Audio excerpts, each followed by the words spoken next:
Howdy everyone, it's me once again, the one and only Killer Rodan. And today, I'm still continuing my Halloween Horror-a-thon because it's on my list of stuff to do. And as I mentioned before, I do have a long list. So I'm just trying to trim it down a little bit, folks. Yes, sir. So, the thing is, folks, the film I'm going to be reviewing today is this particular film titled The Giant Gila Monster. Yes, sirree. So, of course, I do want to review this because of the fact that the thing is, folks, I did review this film in the past, but of course, YouTube has to be such an asshole and have it be removed, my original video. So, give me a break here. How do we go through this torture once again? Come on. So, yeah, anyway, folks, this is a bad movie right off the bat. Yeah, it should be on this TV show, which actually was. It was on an episode of. Yeah, I like this TV show. Pretty damn funny if you ask me. But anyway, so yeah, the thing is, this is a creature feature.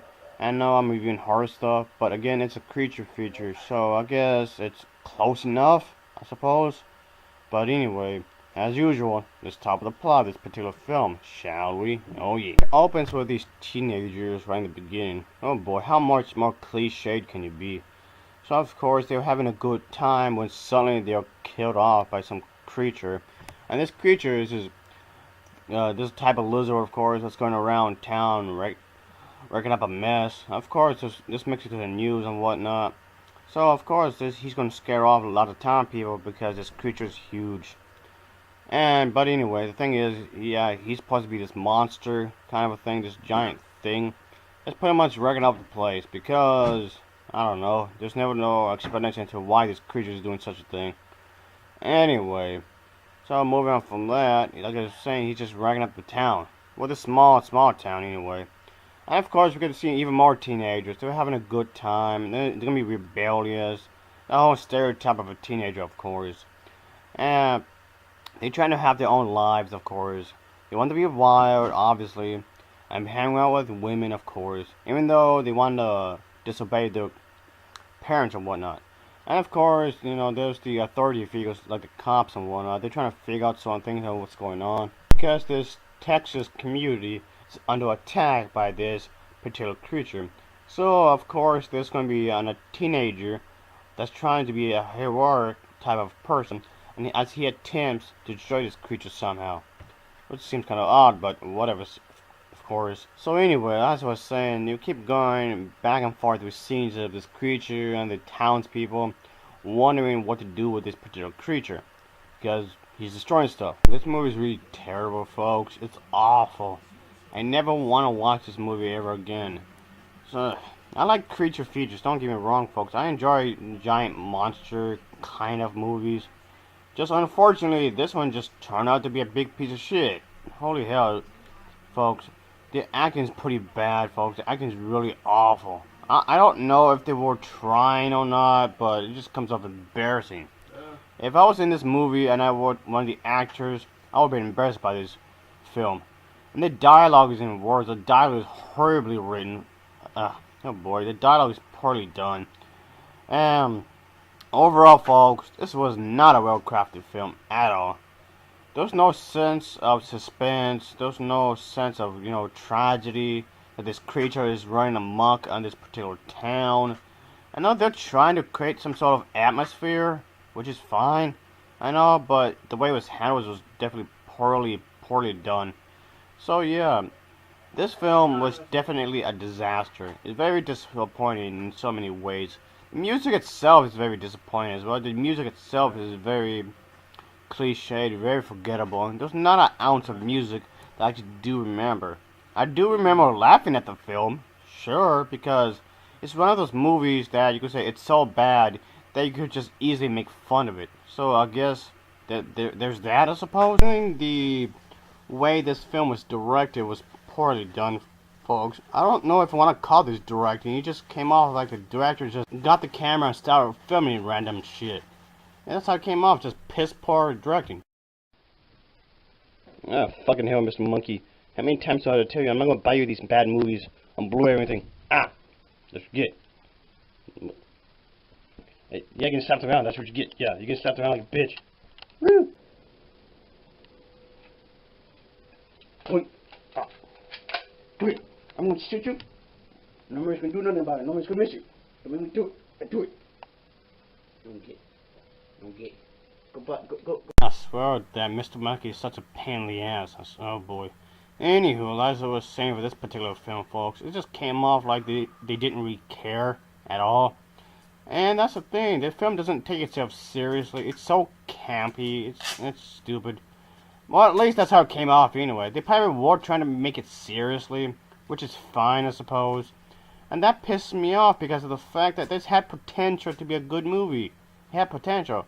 I mean, okay, yeah, sure, they had all the cliche elements of a giant creature feature, but they could have made it work somehow and just add their own elements on their own originality towards it.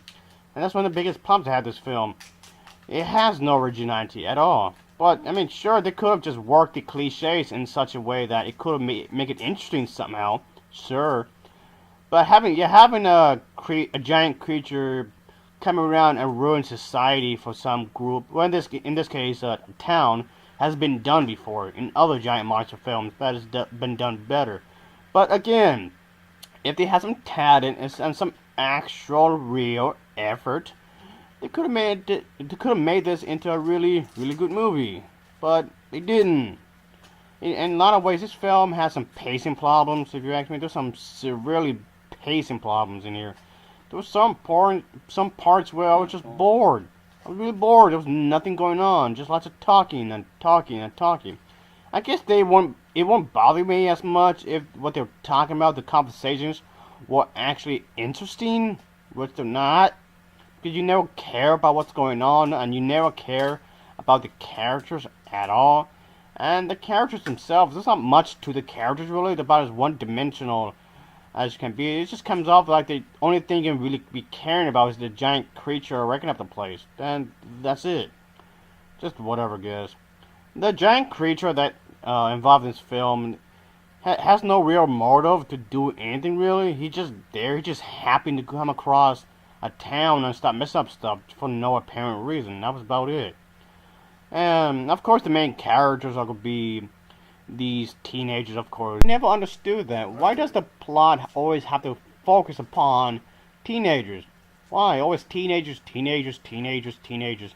That's such a cliche in these types of movies. It's starting to really piss me off. It makes no damn sense at all. Give me a break. There's plenty of other people that look just fine, and none of which are teenagers. So what I'm wondering is that, why can't you hire any of these actresses for these types of movies? And the only close one that came to that is this one actress, since she was in the live-action version of Blood the Last Vampire, I guess. That should count for something, I guess. This movie's fucking bullshit. It's one of the worst films I've ever seen. It's so damn bad. It's horse shit. Fucking hell. See, folks, this movie is such a pile of shit that my cat Rocky, not even he wants it. So he just trying to sniff it and just ignore it, I guess. He didn't like it. I guess I have to destroy it, folks. Somehow. Here we go. Here's a disc. Yeah, bye-bye, motherfucker. And you can always make fun of it while watching, I guess. That's not like the only redeeming quality of this particular film. But other than that, folks, I'll say don't waste your time. It's terrible. It does just about everything wrong in this particular film. Even the editing was pretty bad. The editing was awful. I don't mind if this film looks cheap, because I do like low budget films, but even with the sets themselves came off, it was lazily put together, along with the lighting as well. The set design looked terrible. So yeah, a lot of stuff that was placed in here came off lazily placed together. Even the editing itself, it came off like they didn't really care, I guess, at all. While this film may not be the absolute worst film I've ever seen, but it's definitely one of the worst. So yeah, it looks like there was no real care placed into this, really. Anyway, I guess I just wrap things up because this movie is terrible. The Giant Gila Monster gets an overall rating of a 2.1 out of 10. It gets a 2.1 out of 10 from me. And as always, thanks for watching, and take care. See ya. Oh yeah. Alright, nurse. Need my sponge bath. Especially considering the fact that I had to talk about this movie. I feel so damn filthy. So let's get it over with.